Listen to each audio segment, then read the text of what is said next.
দ্বিজেন্দ্রলাল রায়ের একটা গানের কথা আমার খুব মনে পড়ে যে দেশাত্মবোধে গানটা এটা বলেছিল যে এমন দেশটি কোথায় খুঁজে পাবে না কো তুমি, সকল দেশের রানী সে যে আমার জন্মভূমি। তো সেই গানটার কথা আজকে মনে পড়ে গেল এই মরিয়মের ঘটনার জন্য এবং আনুষঙ্গিক আরও ঘটনা কেন্দ্র করে।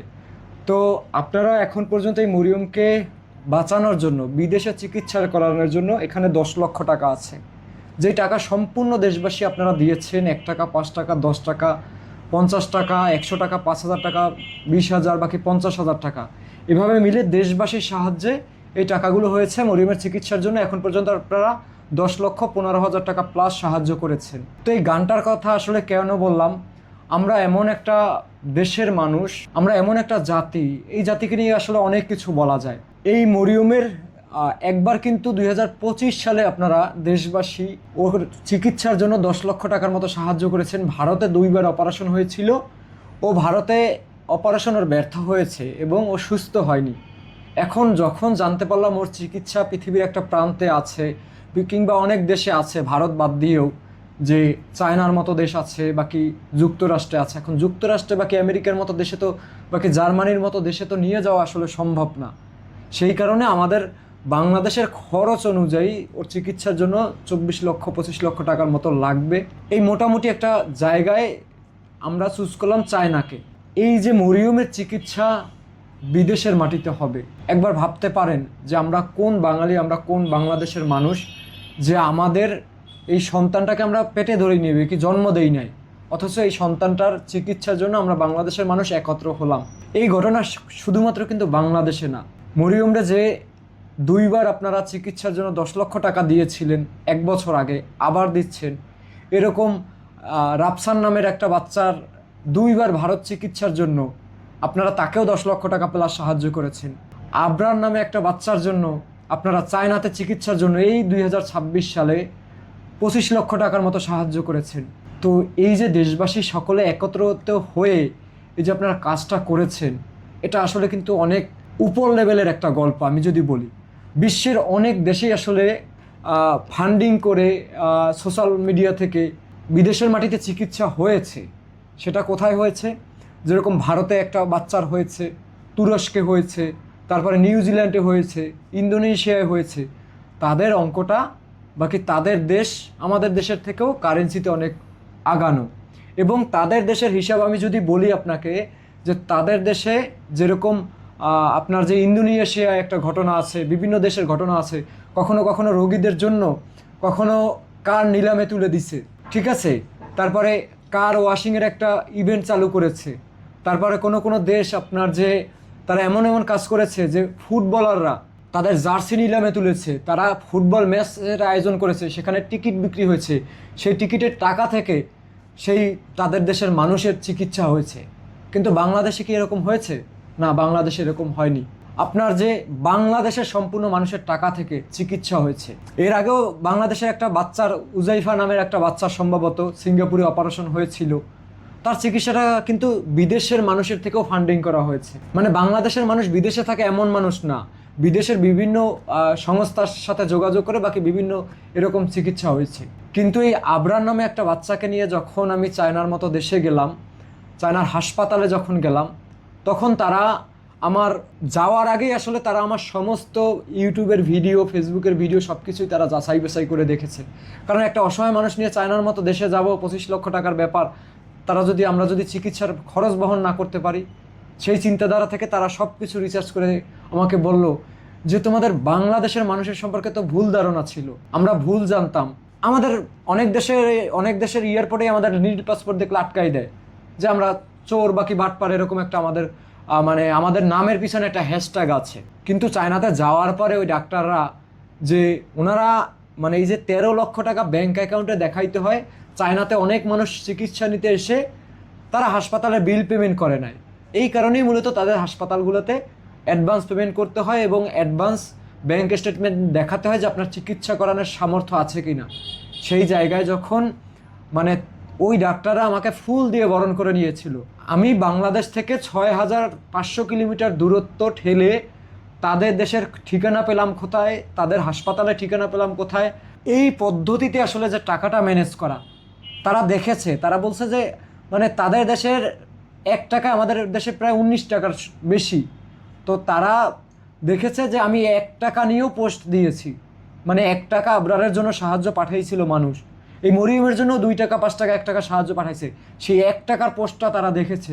মানে চায়নার 1 টাকার 20 অংশের 1 ভাগ আমি মানুষের থেকে সাহায্য পাইছি, সেই সাহায্য নিয়ে চায়নার মতো দেশে গিয়েছি আবরারকে নিয়ে। কিন্তু আপনারা দেশবাসী যারা আমার ভিডিও দেখে রাফসানের 2বার বিদেশ চিকিৎসার জন্য টাকা দিয়েছেন, মরিয়মের এর আগেও 2বার চিকিৎসার জন্য টাকা দিয়েছেন, তারপরে আবরারের চায়না চিকিৎসার জন্য টাকা দিয়েছেন, এই টাকাগুলোর গল্প কিন্তু অন্যরকম। এখানে কোনো বিদেশি সংস্থার অর্থ নাই, কোনো মানে বিদেশি মানুষের সাহায্য নাই। বাংলাদেশের মানুষ বিদেশে থাকে, তারাও সাহায্য করেছে, সেটা বলবো না, কিন্তু সে তো বাঙালি, দিন শেষে সে বাংলাদেশি। তো এইভাবে যে আসলে টাকাগুলোর ম্যানেজ হয়ে যে চিকিৎসা হয়েছে, বাকি মরিয়মকে নিয়ে যে গল্প তৈরি হবে, আবরারকে নিয়ে কিন্তু চায়নার হাসপাতাল একটা ডকুমেন্টারি করেছে, আপনারা আমার এমডি শাকিল হোসেন পেজে চাইলে ঘুরে এসে দেখতে পারেন। এই মরিয়মকে নিয়েও একটা গল্প তৈরি হচ্ছে। চায়নার ইতিহাসে আবরার পৃথিবীর একমাত্র ব্যক্তি চায়নার ইতিহাসে যে অসহায় মানুষ এবং দেশবাসীর সামান্য 1 টাকা 5 টাকা 2 টাকা এরকম মিলে তার চিকিৎসা হয়েছে 25 লক্ষ টাকা খরচ করে। সেই টাকাগুলো আমার ভিডিও দেখেই আপনারা দিয়েছেন।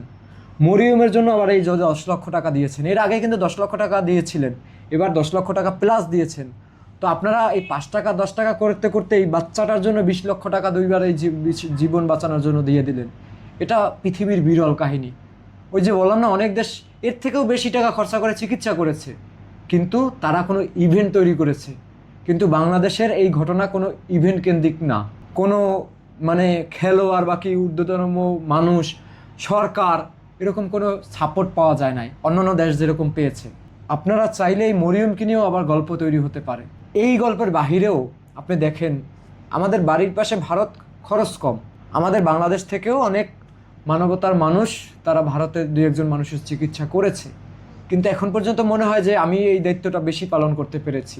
এবং সব থেকে আশ্চর্য হয়েছে কি জানেন, চায়নার হাসপাতাল, যেটা দেখে আপনারা চোখের পানি ফালাইছিলেন। টিএসসির ফুটপাতে রিয়াদ পড়েছিল, মাথার অর্ধেক ছিল না, একটা চোখ পোকায় খেয়ে ফেলেছিল, কান পোকায় খেয়ে ফেলেছিল পুরো পাশ থেকে, তারপরে পুরো শরীর পচে গিয়েছিল, সে কথা বলতে পারতো না, সে ছিল বুদ্ধি প্রতিবন্ধী, তার মা ছিল রাস্তার পাগল।